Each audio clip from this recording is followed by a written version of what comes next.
morning, good afternoon, good evening. It's 6:43 p.m. and I'm driving to College Park for some stuff over there. So while I'm driving, I'd like to make a video about today's event about AWS. So at the AWS, which is where I just attended today, there are some very interesting stuff going on.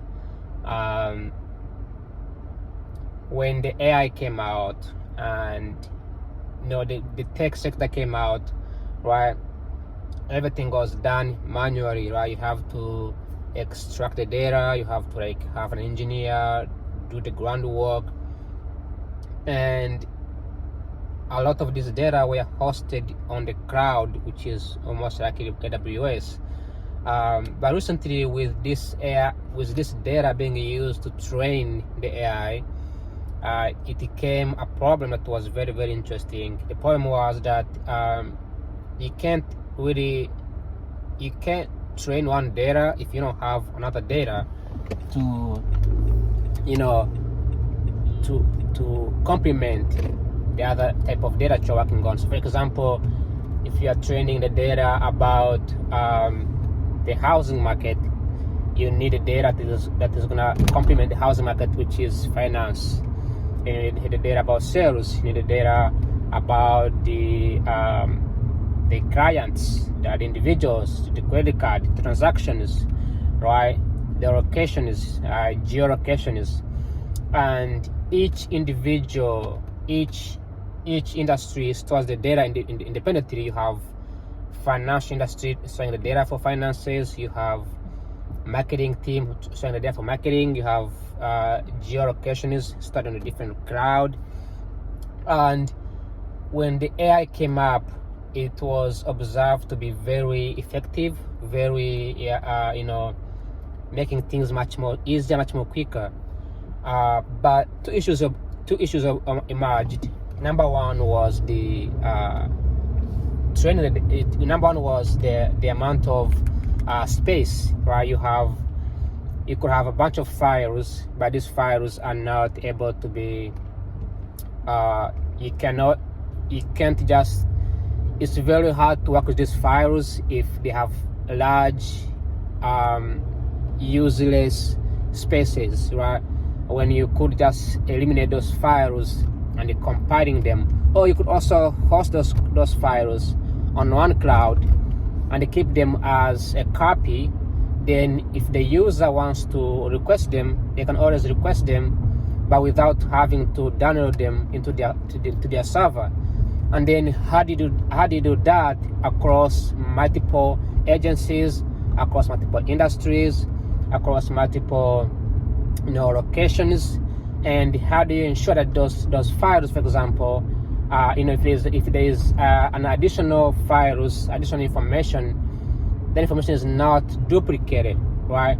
And on top of that, you are saving electricity, you are saving money, and the amount of labor to manage those files. And then those were fixed up to some extent last couple of years because of the AI. AI can just put a bunch of data, a bunch of files, compiling them, keep them in one cloud, manage it by one individual, and then observe any changes, and then streamline those changes without having to break anything, and without having to compromise the security of those customers. However, there was an issue. There was a problem. The problem was that some files are not to be seen by every person, right? For example, if the government doesn't want China to see the government data, but AWS wants to serve Chinese government, you have to ensure that you are serving the Chinese government, but you're also ensuring that you're also serving the US government. And how you do that behind the scene, when nobody's watching, the models are talking to each other, that was a problem. So because these regulators and policymakers didn't understand how the AI works and how the models talk to each other, the LLMs talk to each other, they also didn't want to compromise the national security and those issues. So today's summit and tomorrow's summit, all of these companies, when they went back last couple of years, they just have to work on those things, because some companies actually lost the contracts. We know, for example, last year there was Anthropic. Today there was no Anthropic. Anthropic didn't come in because Anthropic has issues with DoD. So the contract was cut. Now there was this OpenAI, and OpenAI is the one that is doing the behind the scene kind of work. So these things are very interesting stuff that I believe that can be planned, and also can be helpful to some folks who are interested in ensuring that their cloud computing is much more streamlined and the data is much more streamlined. There's a room for improvement. There's more needs to be done. But I think as far as I saw those guys presenting their data, they it seems like they are on the right track.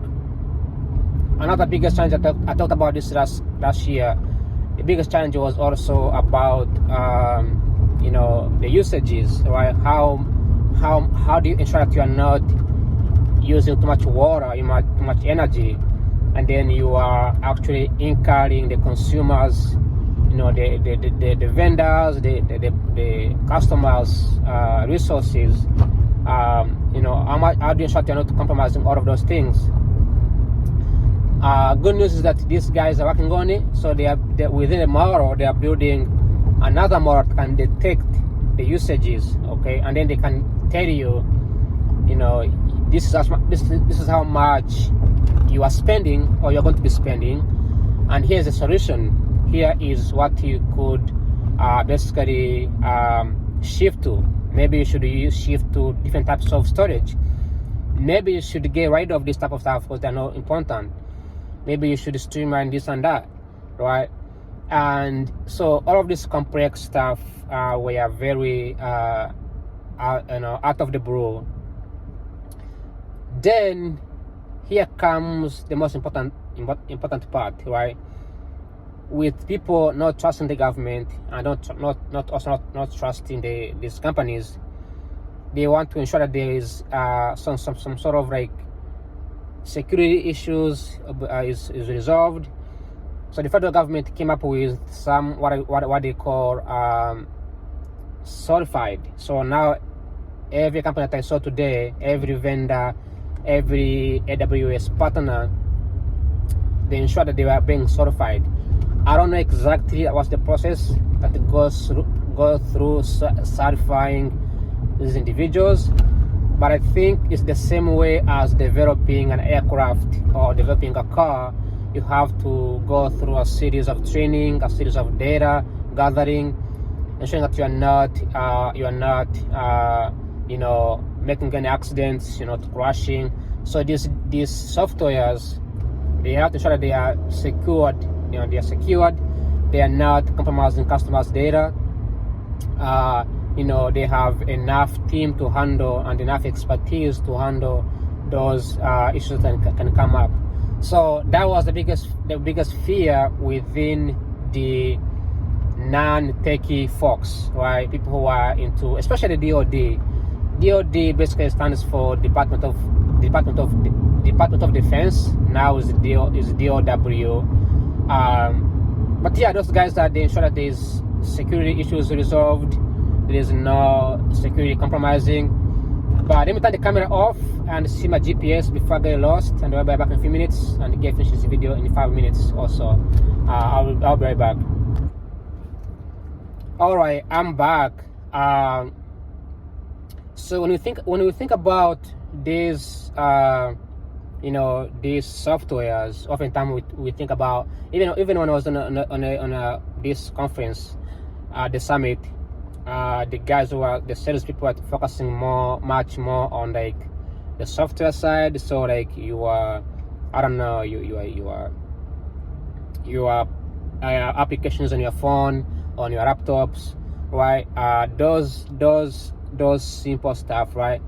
What about things like cars, right? Physical stuff, aircrafts, things that involves things like the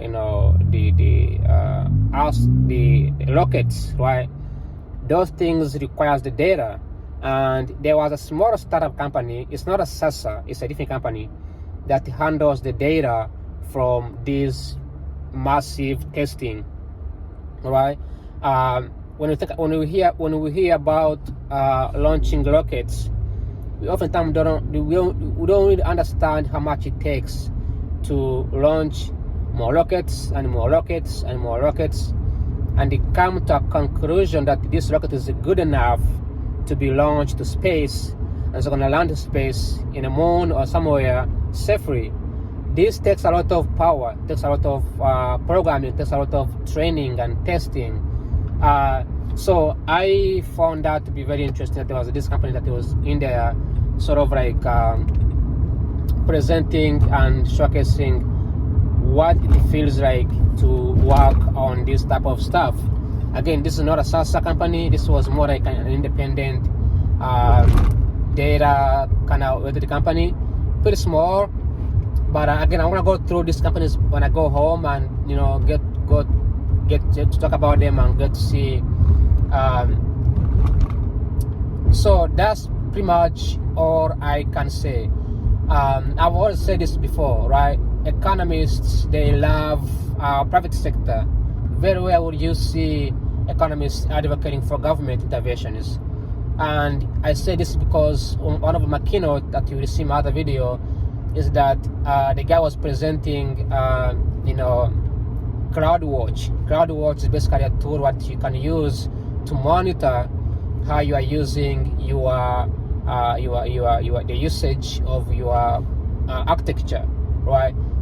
For example, you have the observability, you have security, you have auditing, you have different things happening, the data accessibility, right?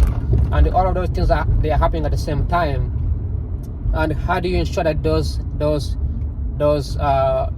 CloudWatch team is streamlining all those things much cheaper, much more effective, and that is something that I think the government officials don't have they don't grasp it, right? Specifically the governance side of things. When I was interning, this is last year, I was interning at one of the company called the ECDC. One of the things I was doing was, after the financial side of it, there was not enough. They didn't have enough.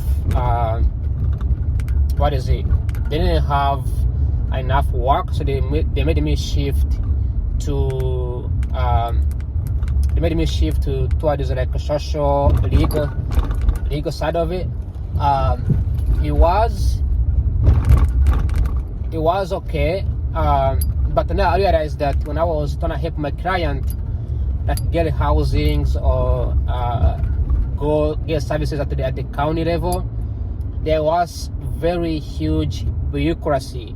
It was so complicated, it was so hard, it was very annoying, right? It takes weeks, months to get approved. That's because there's no technology, and to implement technology they have to ensure that there is that security side of things. Like my client has things like social security, healthy issues, right? The work, finances, background, right? These are one of these clients are migrants, right? They could be part of the security problems. So the county takes so much time to adapt this new technology. In private sector, they can easily pass the data around, right? It's super easy, it's fine. When you use a private sector services like Amazon, for example, Amazon Prime, or maybe you work on you buy a car at a local dealership, you actually give up the right to your data, or your data gets used. So you are already giving out your data, but in the future they make your service much easier. For the government, however, it's not as easy as that, right? It takes a lot of push back and forth. So that's pretty much all I would say I've observed, and I observed when I was interning, and I remember telling my boss, like, we need to use some kind of like system that can be streamlining things, making things much more easier for all of us, to make sure the work is easier in the government. So I'm glad to see that the county, the state, the governments, different government agencies, they are both sort of like taking time to solidify this.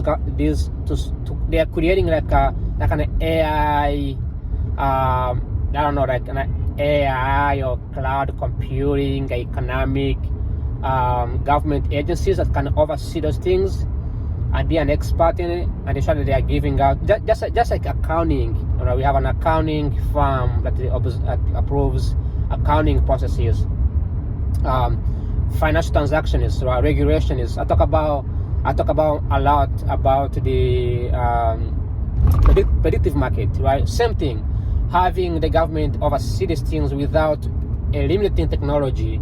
You know, let technology be there. We cannot just like it's so amazing, right? It's so good, so powerful. So we can't just like eliminate it, but we can accommodate it, regulate it, use it, right? So that's what I observed. Now, when I was doing my research, I think I talked about this in my videos as well, right? When I was doing the research, I ran into an issue where I was sort of like struggling to pull the data from Uganda. But Uganda is like a different country, right? The technology is still, I guess, below the standard. Even though it would be a good idea for me to advocate for them for things like AWS to move there. But even things like even the even in the United States, where I was pulling the data from the government, from USDA, the infrastructure data, the grain prices data. I call it grain basis, right? Putting the data from what is it? You know, I can think of so many things, right? I was struggling to, like, each agency stores the data differently, and it becomes much more harder to, like, you know, bring the whole thing together and then make insight out of it, make recommendations out of it, easier, faster, quicker. I used Claude, but Claude was not doing that good in terms of like quality control, right? It was giving me like fake data out of it. So very interesting stuff. That being said, tomorrow I'm gonna be going again for the last time and to see how AWS is actually doing these things and how they are trying to improve on